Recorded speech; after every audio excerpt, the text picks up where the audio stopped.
सुप्रभात बच्चों, कैसे हैं आप सब। उम्मीद करती हूँ आप सब अच्छे होंगे।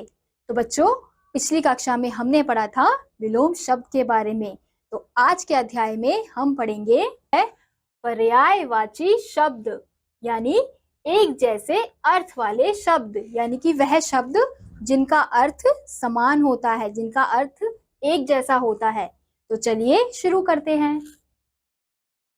हम बहुत सी चीजों को एक से अधिक नामों से बुलाते हैं। जैसे यहाँ पे हमें कुछ नाम दिए गए हैं जिन्हें हम समान रूप से बुलाते हैं। जैसे यहाँ पे हमें क्या दिख रहा है, घर। तो घर को और क्या बोलते हैं, गृह। और नाव को नौका। ऐसे ही यहाँ पे देख सकते हैं, आंख को नयन, पेड़ को वृक्ष, फूल को पुष्प, बारिश को वर्षा। तो हमने यहाँ पे देखा कि हमें कुछ चित्रों के नाम दिए हुए थे जिन्हें हम और भी शब्दों से इन्हें बुलाते हैं। जैसे नाव को नौका बुला लेते हैं, फूल को पुष्प भी बोलते हैं और बारिश को वर्षा भी बोलते हैं।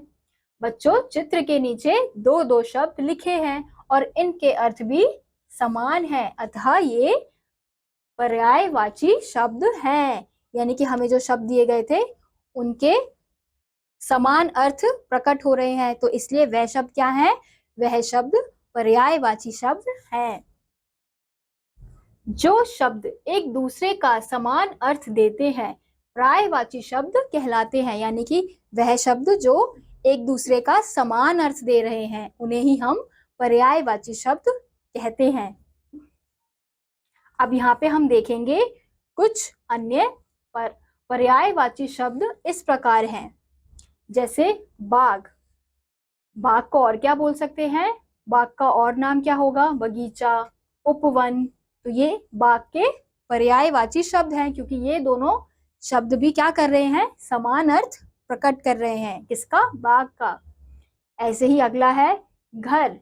घर को और घर के और कौन कौन से शब्द हो सकते हैं, गृह, निकेतन। तो ये भी घर का समान अर्थ प्रकट कर रहे हैं। ऐसे ही अगला है पर्वत। पर्वत को और क्या बोलते हैं, पहाड़, गिरी। सूरज को सूर्य, रवि। हिरण को मृग, सारंग। घोड़ा को अश्व, तुरंग। आकाश को आसमान, गगन। वर्षा को बरसात, बारिश। औरत को महिला, नारी। और जल को पानी, नीर। तो ये क्या है हमारे, यह हमारे पर्यायवाची शब्द है, क्योंकि यह शब्द इन शब्दों के समान अर्थ प्रकट कर रहे हैं। ऐसे यहाँ पे कुछ और अन्य शब्द दिए गए हैं। जैसे देवता का सुर, देव। बेटा का पुत्र, सुत।